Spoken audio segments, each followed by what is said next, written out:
Julie Gensisky now, was Chartrand, and I came from a little community, a Metis community called Salt Point, about 10 miles across the lake from Winnipegosis. I now live in Winnipegosis. I came from a family of 7 children, and but my mom lost one as a young child before I was born, and we lost a brother when I was 12. So there was the rest of us just coped on, and now, right now, there's only 3 of us left, the 3 youngest ones. As a young child, we had to make our own fun, and we all got along together well. I don't ever remember having any squabbles with my siblings. Of course, I was the youngest one. They probably let me have my own way, I never went to school that I can remember very much of. It was a one-room school, and my siblings did.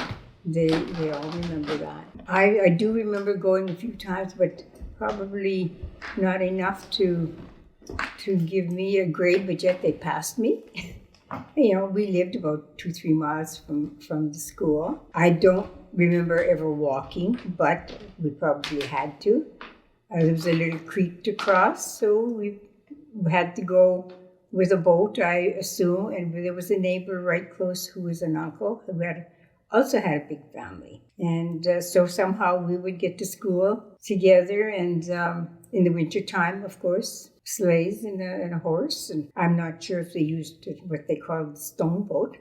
But whatever, we went to school anyway. I remember that part of it. And then when we came into Winnipegosis, my mom felt she wanted us to have a good education with a teacher for each grade. We didn't have that opportunity over there. But it didn't do any harm to the people who did stay there and continued their education there. So I started school when I was 7 years old. I enjoyed living in Winnipegosis. I'm still there. I guess that means something. Must mean it was a pretty good place, right? Well, you know what? We've got all we need there. People are very friendly. And there's multiculturalism in there. And nobody thinks about it. It didn't matter who you were, where you came from. Everybody was the same. When you played out in the playgrounds or in your neighborhood, it didn't matter what your nationality was. We just went out and had fun. And we never heard anything about that at home. Although we knew that in a lot of places that the Native people were maybe not accepted as well as we had been. Because I never ever saw any repercussions from the other people in town. And I mean, I was a visible Aboriginal. There was no getting away with it. We all were, you could tell by, but we all spoke the same language, and that's the worst part. I never did get into our own language, a few words at a time. But I tried to pick it up in different languages as well, but just not a word here and there. And when my parents spoke it, we always felt it was something they didn't want us to know about.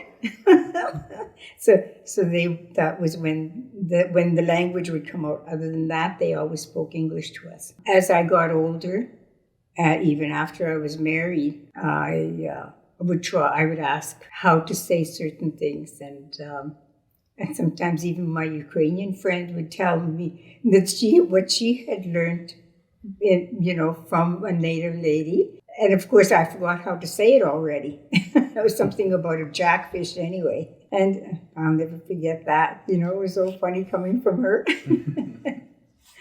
Yeah. Did you have chores? Oh, yes. When there was only 2 girls in our family. And we were both 4 years apart, I guess. But for a certain time, we had a certain age we got. It was time to start pitching in and help in the house. So I remember my first job was drying dishes. I hated to dry dishes compared to washing. I'd rather wash. So then it got to a point where then I got a little bit older and I was able to wash. So that was okay. We'd trade off. And then when it came to keeping the house clean, That was just 3 times a day we had to wash dishes when we were young. Well, maybe not the breakfast, but Mom had to do that when we were off to school, right? But there's usually several of us at home, so there was a good pan full of dishes. And then on the weekends we had to make sure the floors were washed. And I was considered too young when we first started doing that, so no, that wasn't my job.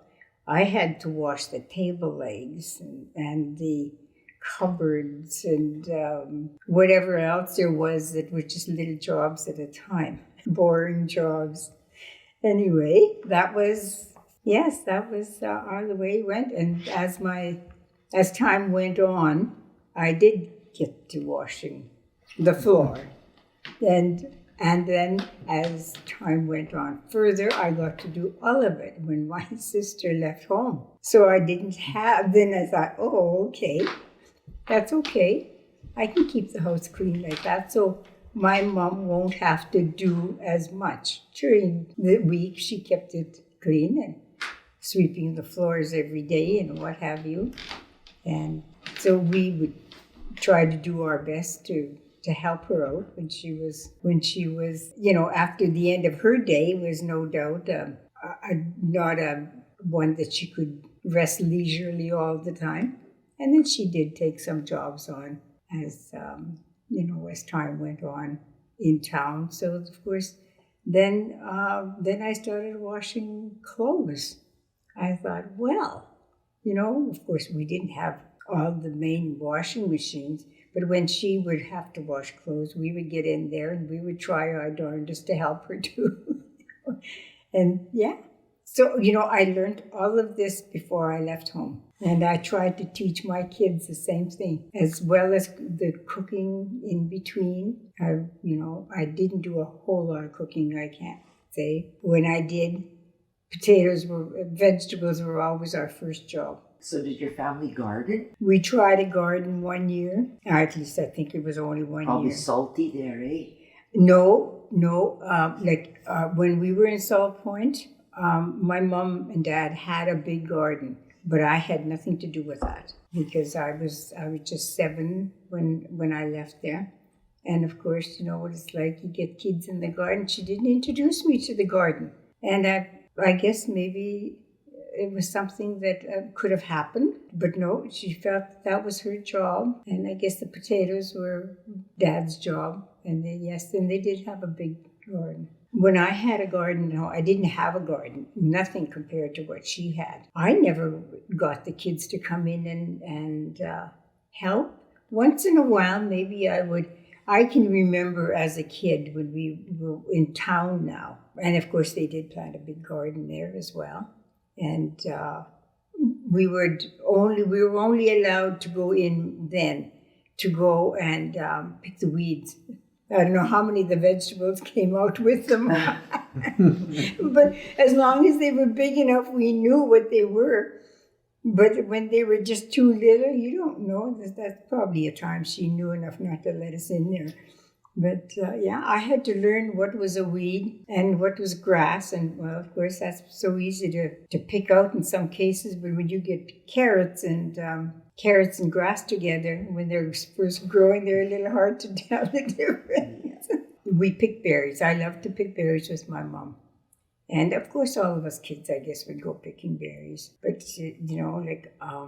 not a whole lot after we got into town. Saskatoons probably were the only things that we would go out into the bush to go and pick. But as far as strawberries, well, if Dad ever found a patch, I guess, across the lake, that would be where the strawberries would come from. But other than that, we didn't have those anymore. Mom never did have tame raspberries either place. But the only time we would have raspberries is when we went up to the fish camp it wasn't ours, it was the fish packing plant had a camp up on Whiskey Jack Island. Eventually my mom did the cooking in the boarding house for the men there. But before the first couple of years that we were there, we would row down the lake a little ways or across the lake to an island and go and pick raspberries. And those she canned. She taught me how to can all of these things. And, and I've carried it on with my family. I can't say that they continued it because it's not every one of them that liked those kind of berries either. And then, of course, when fall came, there was fruit that came from BC that we were able to have access to. And I do remember my mom canning those. But she didn't really include us, probably because we were in school while she was doing all of this stuff. But at least I knew what to do. Thank goodness. Tell me about fish camp. When would you guys go, and what kind of things were there for you as that fish camp that when we went to, everything that was on the island, I guess, was owned by the company, the fish packing plant company, and I can't remember, it was Armstrong Gimli at that time. Whatever buildings there were there, if you were lucky enough to get one of them to stay in, you had one. And I have to say, I think pretty well all the fishermen were lucky enough to get one. Now, however, eventually some of them built their own there. I can remember somebody coming in with hired men. Well, they needed men to do the fishing, and they wanted to bring their families, which they did. So they would pitch a tent up at the other end of the island, or another part of the island. Not very far. We were just like a little community in there. You had your little paths, just like streets in town. And the reels for the nets to be dried on. And of course, nice. That had to come up every fall. Every weekend. You had to, what they called them, oh goodness gracious, I don't remember anyway. We put them on this reel anyway to dry over, I guess because of the material that was used in the nets. They couldn't sit anywhere to be wet. At that time, they were probably cotton. So anyway, that's where us young kids came in. Somebody had to turn those reels while those nets were going up. And we thought it was fun. It was a big help at the same time. Did you ever ride a reel? Only so far. I never went all the way around.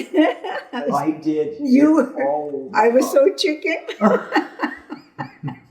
I didn't mind swinging quite high in a swing, but no, not too far. Once it gave that little bump in the swing, just a regular kid swing. Once it gave that little bump, well, that was it. I'm slowing down. We really didn't do very much with our kids. We celebrated, like say, Christmas and New Year's with our families. We were always over at my mother-in-law's. She was the one who always wanted to have, every year she wanted to be the celebrator.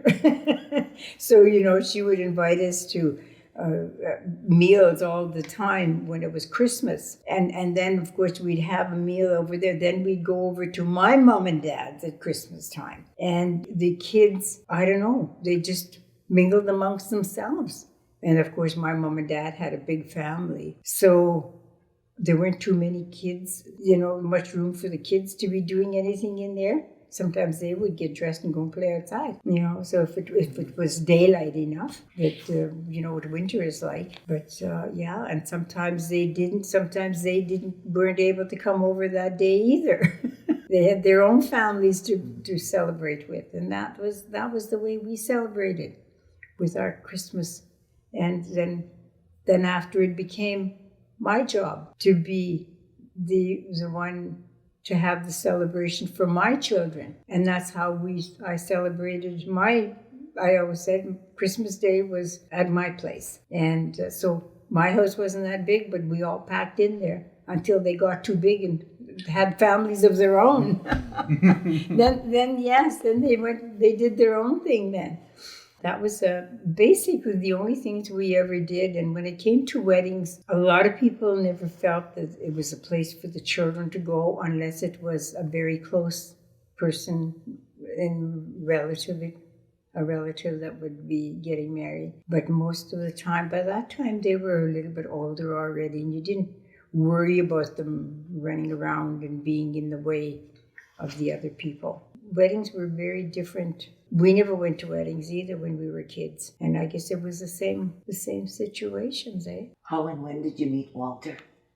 Oh, goodness. I don't even remember how. I met him, I believe, at my oldest brother's wedding.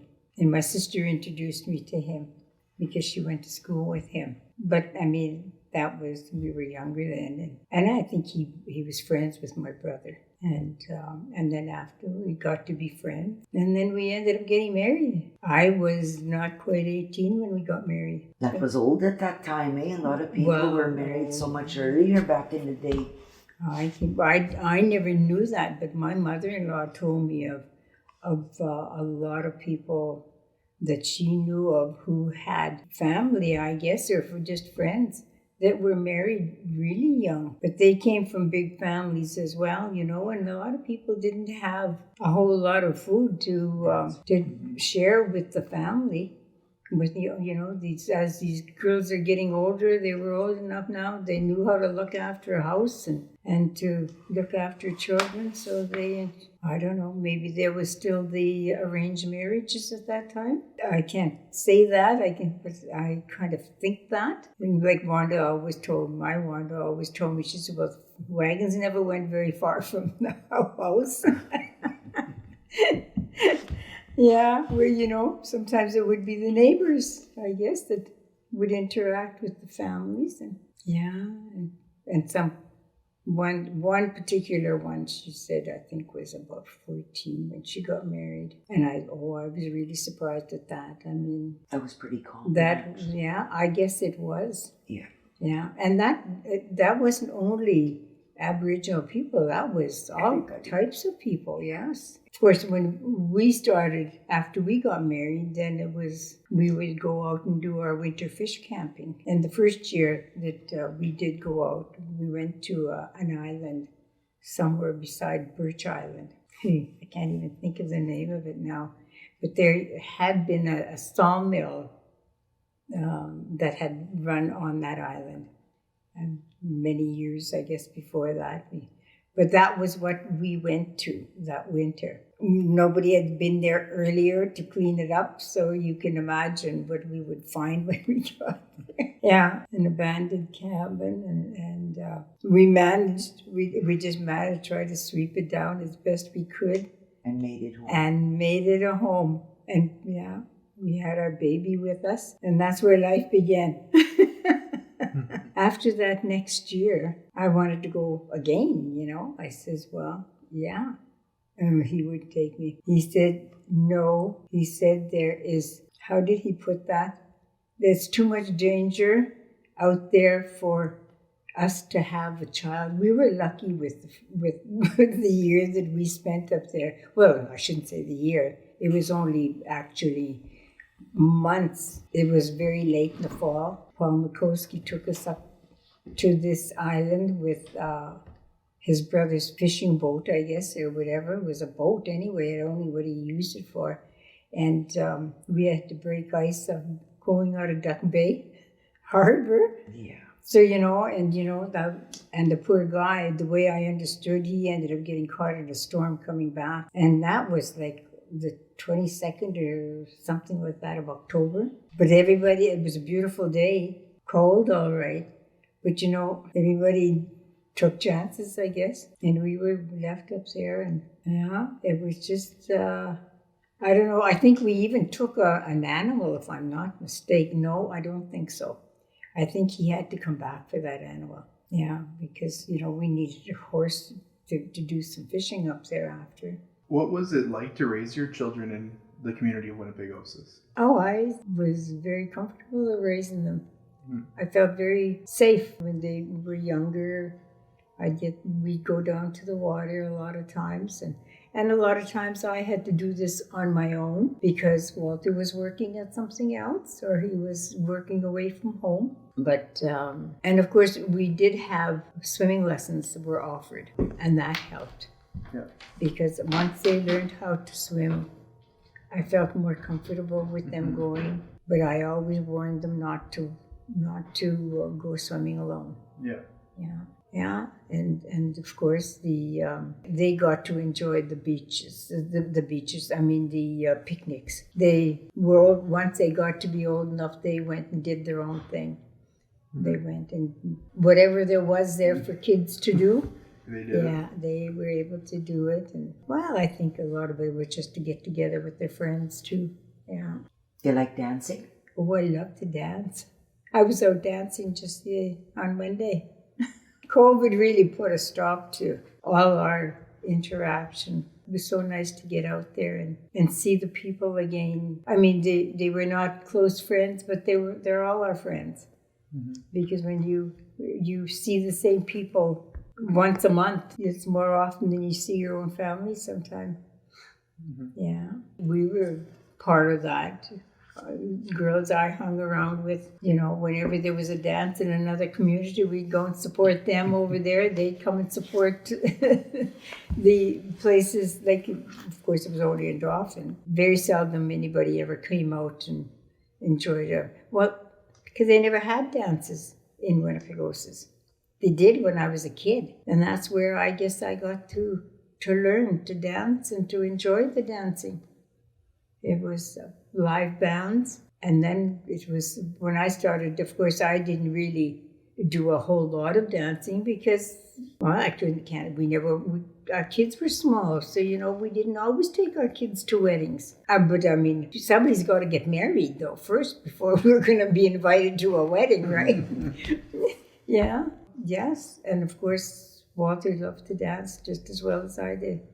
What were some of the challenges for Métis people in the area growing up? I guess I never thought about any challenge. We just did it, did. Whatever we did, everybody else in the town was doing basically the same. You had to watch how your finances.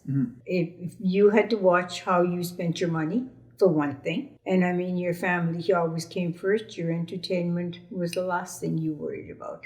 As far as our acceptance in town, there never was a problem. I never felt a problem. There may have been a problem with some, I don't know, but I never saw it. I was never shunned anywhere that I can remember. The first place you're going to notice that would be in school, right?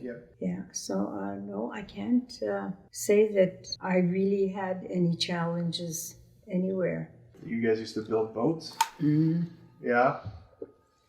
Yeah, that was when, we had the oldest boy worked with us in the building boat, but the youngest one didn't. He had no interest in it. Well, of course, he was too small. I think that was the biggest thing. He was too young when we discontinued the business in town because we had the boat shop. And, how they had started, Walter was doing different jobs around town, and a lot of times Clarence Fleming employed him for whatever, because he needed men for different reasons. This time they got together, and Walter had worked for a guy by the name of Roy Jiggins, and he was a welder.